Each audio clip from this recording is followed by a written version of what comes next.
നമസ്കാരം. ചേട്ടൻ വളരെ സന്തോഷത്തോടെ അനുജത്തിക്ക് വയനാട് കൊടുക്കാൻ പോവുകയാണ്.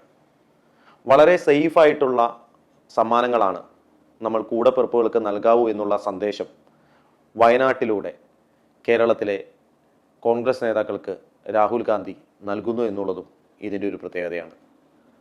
പാർട്ടിയൊക്കെ പാർട്ടി, പക്ഷേ അതിലെ വലിയ സ്ഥാനങ്ങൾ ഞങ്ങളുടെ കുടുംബത്തിലുള്ളവർക്ക് കഴിഞ്ഞേ ബാക്കിയുള്ളവർക്ക് കൊടുക്കൂ എന്നുള്ളത് ഇവരുടെ ഒരു പാരമ്പര്യം തന്നെയാണ്. അതുതന്നെയാണ് വയനാട്ടിലും സംഭവിക്കുന്നത്. വയനാട്ടിൽ ഉപതിരഞ്ഞെടുപ്പ് വരികയാണ്. KCയുടെ വാർ റൂം ഒന്നുമില്ലാത്ത ഒരു ഉപതിരഞ്ഞെടുപ്പ്. എന്തിന് വാർ റൂം? വയനാട്ടിൽ അതിൻ്റെ ഒന്നും ഒരു ആവശ്യമില്ല. കാരണം വയനാട് കോൺഗ്രസിനോടൊപ്പം എന്നും പച്ച തൊട്ട് നിൽക്കുന്ന ഒരു ലോക്സഭാ മണ്ഡലമാണ്. അതുകൊണ്ട് തന്നെ വാർ റൂമിൻ്റെ താക്കോലും പോക്കലിലിട്ട് KCക്ക് എങ്ങോടെങ്കിലും ഓടേണ്ട കാര്യമില്ല. എന്തിനു പറയാൻ, ഈ വയനാട്ടിലേക്ക് വരേണ്ട കാര്യം പോലുമില്ല. ജയിക്കും ഉറപ്പ്. ലോക്സഭാ തെരഞ്ഞെടുപ്പിന് തൊട്ടു മുമ്പ് വരെ 50-60 സീറ്റ് കിട്ടുമെന്ന് പ്രതീക്ഷിച്ച കോൺഗ്രസ് 99 അടിച്ചു. അതിൽ 2 സീറ്റുകളിൽ മത്സരിച്ച് വിജയിച്ച രാഹുൽ ഗാന്ധി അമ്മ തനിക്ക് മത്സരിക്കാൻ തന്ന UPയിലെ സീറ്റ് എന്തായാലും നിലനിർത്താനാണ് തീരുമാനം. ഇങ്ങ് വയനാട്ടിൽ പണ്ട് UP പേടി കൊണ്ട് ജയിച്ചു വന്ന സ്ഥലമാണ്. ഒരു ഉപതെരഞ്ഞെടുപ്പ് വന്നാൽ ചിലപ്പോൾ UPയിൽ കളി മാറും. വയനാട്ടിൽ ആ കളി മാറില്ല. കാരണം വയനാട് കോൺഗ്രസിനോടൊപ്പം പച്ച തൊട്ട് നിൽക്കുന്ന ഒരു ലോക്സഭാ മണ്ഡലമാണ്. അതുകൊണ്ട് തന്നെ വയനാട്ടിൽ ഉപതെരഞ്ഞെടുപ്പ് നടക്കട്ടെ, അവിടെ പ്രിയങ്ക മത്സരിക്കട്ടെ. UDFന്റെ സ്ഥാനാർത്ഥിയായി പ്രിയങ്ക എത്തുന്നു എന്നുള്ളതാണ് ആദ്യം വന്ന വാർത്ത. പ്രിയങ്ക ഗാന്ധി കൈപ്പത്തി ചിഹ്നത്തിൽ വയനാട്ടിൽ സ്ഥാനാർത്ഥിയാവും. അപ്പോൾ ഒരു തെരഞ്ഞെടുപ്പാവുമ്പോൾ എതിരാളികൾ വേണ്ടേ? ഇന്ത്യ മുന്നണിയിൽ തോളോട് തോൾ ചേർന്ന് നിൽക്കുന്ന ടീംസുകളാണ് കോൺഗ്രസും CPIയും CPMും ഒക്കെ. ഇവിടെ വരുമ്പോൾ LDFും UDFും എന്ന് പറഞ്ഞ് അങ്ങോട്ടും ഇങ്ങോട്ടും കൊഞ്ഞനം കുത്തി കാണിക്കും.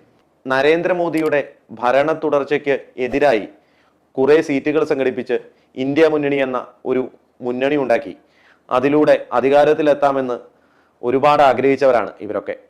അപ്പോൾ CPI എന്തായാലും സ്ഥാനാർത്ഥിയെ നിർത്തുമെന്ന് പ്രഖ്യാപിച്ചു കഴിഞ്ഞു.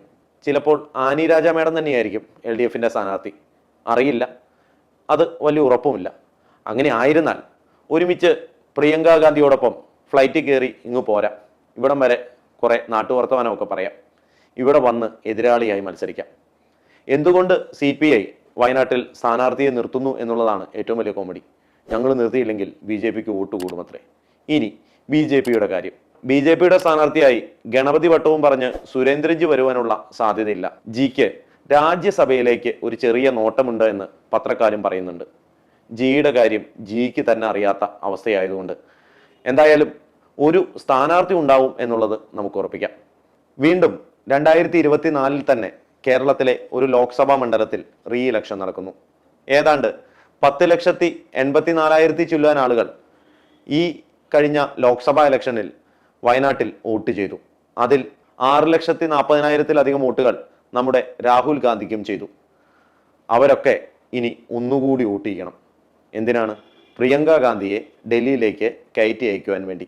ഇനി വയനാട്ടിൽ പ്രചരണങ്ങളെല്ലാം തകൃതിയായി നടക്കും, ഒരാഘോഷം പോലെ.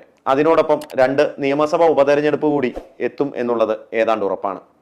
വീണ്ടും ഒരു ഇലക്ഷൻ ഫെസ്റ്റിവൽ കേരളത്തിൽ നടക്കും.